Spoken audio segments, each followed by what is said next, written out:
Malam teman-teman semua, kita ketemu lagi di channel saya Empu Gelol. Eh, saya meminta maaf untuk konten video saya yang awal tadi. Sebenarnya saya akan berbicara, membahas atau bercerita yang masalah mandau, hubungannya dengan makhluk halus atau makhluk halus yang jadi-jadian tadi terputus begitu saja.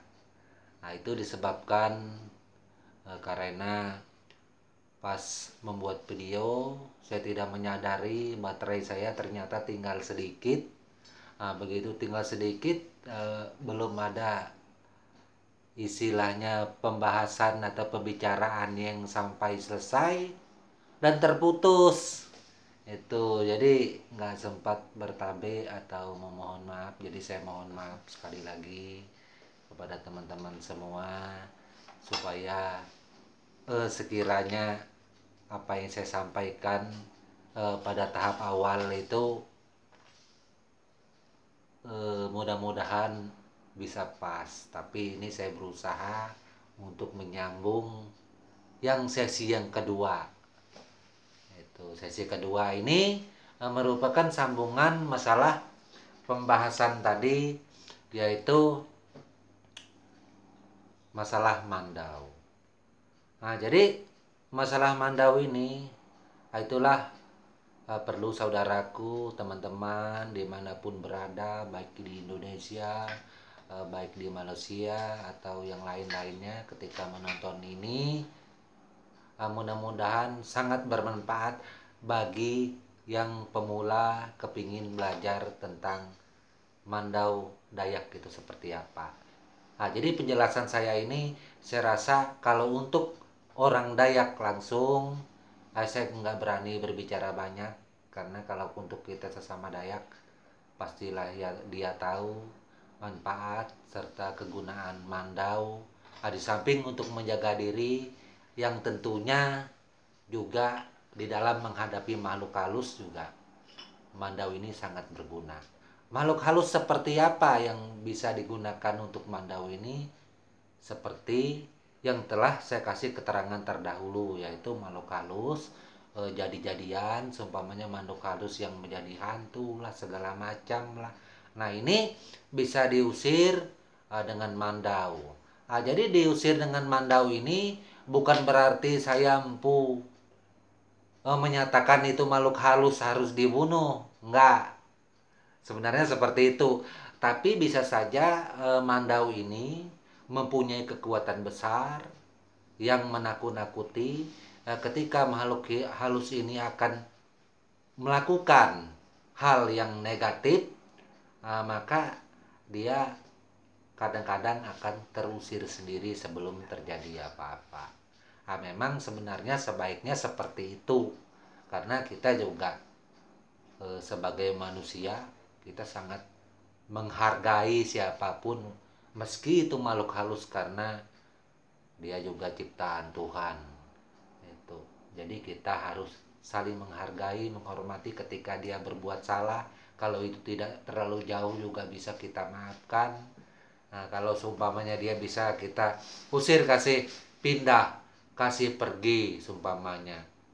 Nah, itu lebih baik seperti itu. Nah, jadi itu teman-teman semua, untuk diketahui yang masalah makhluk halus ini. Jadi makanya itu sering orang tua mengatakan kepada saya zaman dulu, juga saudara-saudara saya yang lain, bahwasanya kita tidak boleh tidur sore. Nah, jadi saya rasa hampir semua Dayak, terutama Dayak Benua, sangat tahu tentang hal ini. Tidur sore itu adalah perbatasan antara perjalanan makhluk halus jadi-jadian tadi. Nah, jadi ketika kita tidur sore itu kalau kita memang nasibnya nggak bagus, kita sering mendapat mimpi Nah, seumpamanya kita mimpi itu mimpi orang membawa makan tiap sore, membawa minum sesuatu yang seperti madu segala macam. Nah, ini salah satu adalah ajakan daripada makhluk jadi-jadian tadi untuk menjadi seperti mereka. Nah, jadi itu sangat dilarang sekali untuk tidur sore hari supaya jangan terjadi hal yang tidak diinginkan seperti itu. Nah, mudah-mudahan hal yang ini juga menjadi pesan bagi teman-teman atau saudaraku semua di manapun berada. Nah, seperti itu. Jadi apabila kita memiliki mandau tempilan, rawatlah dia dengan baik-baik. Karena mandau tempilan ini tidak sama dengan mandau biasa. Mandau tempilan tidak sama dengan mandau kerja. Mandau tempilan jangan samakan dengan mandau souvenir. Beda. Kalau mandau souvenir, menurut kami orang benua, itu biar dirajah dimanapun dipasangi apa saja, dia tidak, rohnya tidak mungkin menyatu dengan kekuatan rajahan yang ada. Itu menurut orang kami. Tapi kalau menurut yang lain, mandau souvenir, cendramata itu bisa dibuat sumpamanya ada kekuatan seperti itu juga, ya silakan seperti itu. Karena oke, saya tidak pernah mengklaim artinya semua, tapi saya tetap kepada batasan, yaitu hanya orang benua saja. Nah, jadi kalau kami orang benua, mendau-mendau tempilan ini memang banyak macam syarat. Di antaranya tidak boleh dicabut orang lain selain dia sebagai pemiliknya sendiri, atau ada izin. Kedua, mandau tempilan ini tidak boleh dilangkahi oleh sembarang orang, meskipun orang yang di dalam rumah itu sendiri termasuk si pemilik dari mandau ini. Seandainya apabila terjadi mandau ini terlangkah, bagaimana simpu kejadiannya? Macam-macam, tergantung. Ada yang sumpamanya paling enggak bisa sakit kepala, ada yang paling enggak bisa demam, ada yang paling enggak itu dia bisa mendapat mimpi buruk semacam teguran atau lain-lainnya. Dan ketika apabila itu terjadi terhadap anggota keluarga kita, maka kita akan bermantra di situ, bertabe, memohon maaf atas segala kesalahan dengan persyaratan-persyaratan sesuai adat dan tradisi kita. Itu. Kalau kami orang benua sesuai tradisi adat dan budaya kami orang benua. Kalau yang non benua, seandainya teman lain, saya nggak tahu, itu kembali kepada si pemiliknya masing-masing. Sumpamanya ada yang mengatakan begini, empu kok bercerita begitu, tapi pada kenyataannya saya memiliki mandau ya seperti ini, sumpamanya.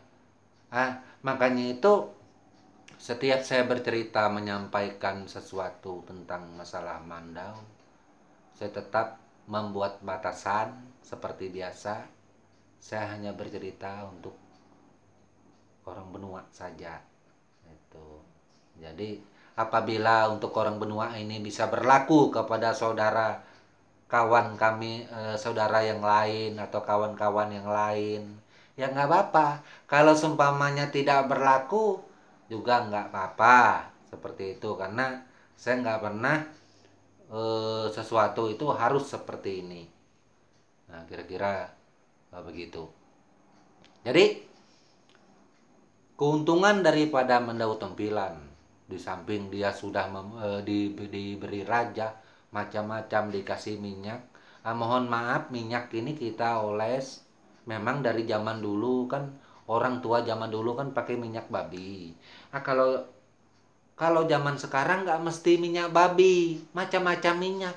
Yang penting minyak tersebut dipercaya dan mengandung kekuatan. Nah, seandainya ada yang mengatakan, wah saya tidak bisa pakai minyak-minyakan loh, ini kan hak masing-masing gitu. Seandainya seperti saya memiliki mendau tempilan, saya persyaratan mendau tempilan menurut saya ketahui, menurut yang saya dapat, menurut guru saya, seperti inilah memperlakukannya. Tapi kalau teman-teman saudaraku mempunyai cara lain, nggak ada masalah seperti itu. Karena mendau tempilan yang ada di tangan Anda, di tangan saudaraku, itu adalah milik dari saudaraku gitu. Saudaraku mau memperlakukan seperti apa kembali kepada pribadi masing-masing. Apabila saudaraku mempunyai syarat lain, sumpamanya seperti saya punya saudara. Nah, kebetulan mandau yang akan saya buat ini akan beliau bawa ke negara Yaman. Gitu. Nah, dia akan memakai caranya mereka gitu. Di dalam untuk memelihara mandau ini seperti apa, tapi saya tidak perlu menjelaskan terlalu jauh karena ini bukan kapasitas saya. Begitu mandau tempilan ya jadi milik orang lain, terserah mereka. Apakah itu salah? Nggak boleh dibilang salah. Nah, karena yang namanya mendau tempilan itu cara orang memberikan kekuatan kepada mendau tersebut. Cara seseorang membangun aura kekuatan di dalam mendau tempilan itu dengan caranya masing-masing. Kita tidak boleh seperti saya tidak percaya dengan caranya si A atau si B. Dia harus seperti ini, nggak boleh. Karena itu adalah keyakinan masing-masing yang dia lakukan, dan dia juga sampai melakukan itu sudah pasti bukan sembarangan juga. Orang juga yang memberi rajahan itu yang pastinya juga bukan sembarangan. Makanya itu mandau-mandau tempilan yang ada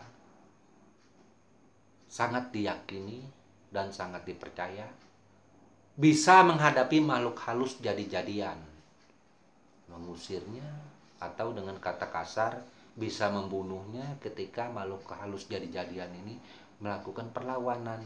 Kenapa bisa demikian? Karena mandau tempilan ini mandau yang boleh saya katakan termasuk mandau yang sakti juga, seperti itu. Bukan mandau-mandauan biasa, bukan mandau-mandau untuk potong pohon, bukan mandau untuk kerja. Kalau mandau untuk kerja, untuk potong pohon, nggak perlu pakai raja-rajahan. Itu karena lain benda yang dihadapi. Dan tempilan ini juga di samping dia untuk makhluk halus juga, tempilan ini kan sesuai dari zamannya, dari zaman dulu ini untuk menghadapi di dalam permasalahan di sana di zaman kuno dulu ya.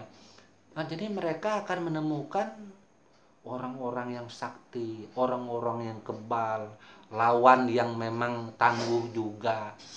Nah, jadi memang tempilan ini bukan tempilan sembarangan. Begitu juga dari pihak lawan, seperti itu, nggak ada bedanya. Gitu. Nah, jadi mendau tempilan ini sumpamanya ketika anggota keluarga kita ada yang sakit, ada yang sumpamanya diganggu makhluk halus, kadang-kadang mendau tempilan ini memberikan sinyal.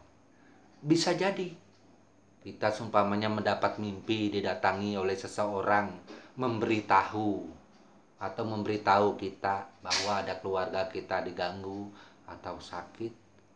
Itu bisa jadi. Tapi ini salah satu contoh gambaran. Atau sumpamanya mandau tempilan itu ketika ada masalah, sesuatu hal yang akan menimpa di dalam rumah itu, seandainya dia bergetar sendiri di dinding, itu bisa jadi. Nah, kalau enggak dia seolah-olah tercabut dari sarung tapi enggak, seolah turun naik seperti itu, bisa banyak macam hal lain yang susah saya sebutkan untuk di mandau ini. Begitu besar sesuatu sinyal yang bisa muncul terhadap mendau tempilan ini. Nah, jadi mendau tempilan tidak main-main, saudaraku. Itu. Jadi mendau tempilan di dalam penyerahan kita juga kepada orang, kita si pembuat, nggak bisa kita nih mendau tempilan kamu bayar sekian. Sebenarnya enggak. Kita di dalam penyerahan juga walau kita tidak ketemu dengan orangnya. Sumpamanya saya buat mendau tempilan di sini. Pesanan si A sumpamanya dari Malaysia sana, dari Sabah, dari Sarawak, dari Jakarta sumpamanya, ini sumpama. Kalau mereka datang kan nggak mungkin. Berapa biayanya? Paling enggak, saya di sini membuat syarat. Syarat sumpamanya dengan bermacam-macam menurut tradisi kami orang benua, bahwa mendau ini si pemilik ini dan ini barang atau ini mandau atau kamu akan tinggal kepada tuanmu yang baru, maka ikutlah dia sesuai dari aturannya dia. Kira-kira begitulah bayangannya. Baru dikirim. Nah, seperti itu. Jadi setelah sampai si pemiliknya, apa saya empu mengisi sumpamanya rajahan atau mengisi minyak-minyakan kepada mendau tempilan yang dibuat tadi? Enggak.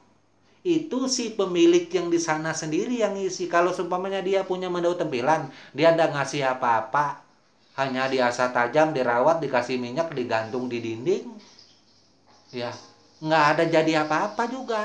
Seperti itu. Nah, karena mendau yang namanya mendau tempilan itu memang diisi. Dia tidak bisa datang dengan sendirinya tanpa diisi, karena tradisi mendau tempilan memang seperti itu. Itu kalau di kami benua. Nah, jadi mendau tempilan ini ada kekuatan di dalamnya, itu kekuatan yang memang kita poles, yang memang kita beri sesuatu di situ. Itu sumpamanya ketika ada acara besar, itu kita oles dengan darah ayam, kita oles dengan darah kerbau sumpamanya. Itu kan kita beri gitu, supaya dia ada kekuatan sesuai yang namanya juga mendau tempilan. Kalau mendau tempilan dimanapun itu menurut kami orang benua ya seperti itu gitu. Nah, beda dengan mandau cindramata. Kalau mandau cindramata itu tidak ada pakai apa-apa, namanya juga cindramata. Itu souvenir lain. Jadi semoga saja apa yang saya ceritakan ini adik-adik atau teman-teman atau saudaraku atau kawan-kawan YouTuber yang ada bisa memahami dan mengetahui secara lebih dalam, lebih jauh tentang yang dimaksud dari mendau tempilan ini. Apakah mendau tempilan ini sama dengan mendau-mendau yang lain? Enggak. Saya berani mengatakan mendau tempilan tidaklah sama dengan mendau-mendau yang lainnya. Apakah mendau tempilan ini harus ada titik kuningan, harus ada ukiran? Enggak. Mendau tempilan tidak ada mesti ada titik kuningan, tidak mesti ada ukiran. Enggak mesti. Kalau dia ada pun itu enggak ada masalah, juga lebih bagus. Itu. Nah, untuk membahas yang masalah titik kuningan segala macam, kan video saya sebelumnya yang telah lalu-lalu itu sudah ada membahasnya, jadi saya nggak perlu membahasnya lagi. Itu. Nah, jadi seandainya saya punya mendau tempilan ini, itu mendau tempilan ini begitu saya cabut, sumpamanya saya menakut-nakuti, saya tebas itu sumpamanya pocongnya lari terbirit-birit, saya rasa nggak mungkin. Itu karena itu sudah beda. Kalau pocong itu kan bukan makhluk jadi-jadian, tapi itu apa ya, dalam bahasa Indonesia susah disebut, itu hantu yang beneran gitu. Nah, bukan manusia yang menjadi hantu, atau bukan manusia menjadi makhluk yang nggak bagus seperti itu. Jadi beda. Itu sumpamanya saya punya mandau ini bisa membunuh jin. Ya saya rasa nggak mungkin karena tidak ada manusia yang bisa membunuh jin dengan memakai mandau terkecuali legenda dari zaman kuno dulu. Kalau untuk pada saat ini saya rasa nggak mungkin. Kalau zaman kuno dulu bukan membunuh, artinya melakukan perlawanan terhadap jin segala macam. Itu banyak dongeng-dongeng yang menceritakan itu, tapi di zaman kuno dulu. Nah itu, dan orang kehidupan zaman kuno dulu juga nggak sama dengan kehidupan kita di zaman ini, sudah sangat jauh sekali. Itu kalau di zaman kuno dulu kan sering diceritakan orang yang hebat bisa meloncat dari tanah itu bertengger ke ujung atap pelamin, terus dia bisa berdiri di pucuk kelapa. Nah itu kan orang zaman kuno dulu. Sekarang kira-kira ada nggak yang bisa berdiri di atas pucuk kelapa atau berdiri di atas ujung ilalang? Itu kan nggak ada. Nah itu jadi ada hal yang berbeda, tapi untuk mandau ini memang sesuatu yang mempunyai kekuatan khusus, apalagi tempilan, tapi yaitu dalam tradisi kami orang benua itu. Dan saya rasa hanya itu dapat saya sampaikan untuk masalah mandau tempilan ini, di dalam mengusir makhluk halus, di dalam melakukan perlawanan terhadap makhluk halus, di dalam menjaga keluarga besar ini untuk tidak terganggu oleh makhluk halus. Nah, seperti itu. Nah, jadi mudah-mudahan ini bisa menjadi manfaat atau berguna buat teman-teman saudaraku dimanapun berada, baik di Indonesia atau di luar Indonesia. Mudah-mudahan ini apa yang saya katakan saudaraku bisa memahaminya. Apa yang dimaksud dengan tempilan? Jadi tempilan itu adalah memang mandau kami orang benua, termasuk Tunjung, Bentian, dan kawan saudaraku yang lain-lainnya juga. Terus apa Dayak lain ini punya juga mandau tempilan. Kalau mandau tentu mereka punya, tapi kalau untuk bahasa tempilan itu hanya dimiliki oleh orang kami, kalau orang lain enggak. Itu enggak. Walau dia punya bilah segala bentuknya tetap sama mandau, tapi penyebutannya aja yang beda. Itu di situ. Nah, jadi kalau ada seumpamanya suku lain bilang, "Wah, menurut tradisi kami punya namanya mendau tempilan juga." Saya rasa sudah lain. Nah, seperti di suku lain, seumpamanya ada saudara kami yang menyebut parang itu ada sebutan baing, ada sebutan ilang, ya kan seperti itu. Nah, kalau kami benua kan nggak ada penyebutan itu. Nah, seperti itulah pembedanya. Itu dari sisi bahasa lain gitu. Jadi ketika ada yang lain mengatakan, "Oh, kami punya juga tempilan," saya rasa itu kurang pas. Tapi saya tetap tidak menyalahkan dan tetap menghargai. Tempilan boleh dimiliki oleh siapa saja. Tempilan pada saat ini tidak nggak harus benua saja yang memiliki. Boleh orang di luar benua. Siapa saja yang kepingin memiliki, boleh, nggak ada larangan.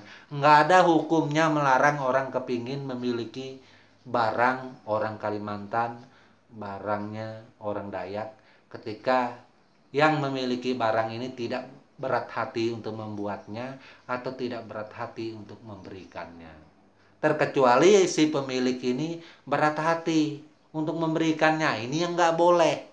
Kenapa? Karena yang memilikinya nanti akan kena masalah. Masalahnya apa? Umpamanya mimpi buruk segala macam, diganggu makhluk-makhluk yang macam-macam lah seperti itu. Nah itu kalau nggak ada izin, nggak ada penyerahan itu. Dan untuk malam ini hanya itu yang dapat saya sampaikan. Saya juga mohon maaf kalau ada kata yang salah. Saya juga tetap menyadari saya Punggolo tidak luput dari kesalahan. Meski apa yang saya sampaikan saya rasa benar, tapi belum tentu benar di telinga kawan-kawan, saudaraku semua dan adik-adikku semua. Karena saya juga manusia biasa, tidak luput yang namanya dari salah. Itu saya memaklumi itu semua dan saya mohon maaf. Salam untuk semua, salam budaya dan tabe untuk semua orang-orang kita dimanapun berada.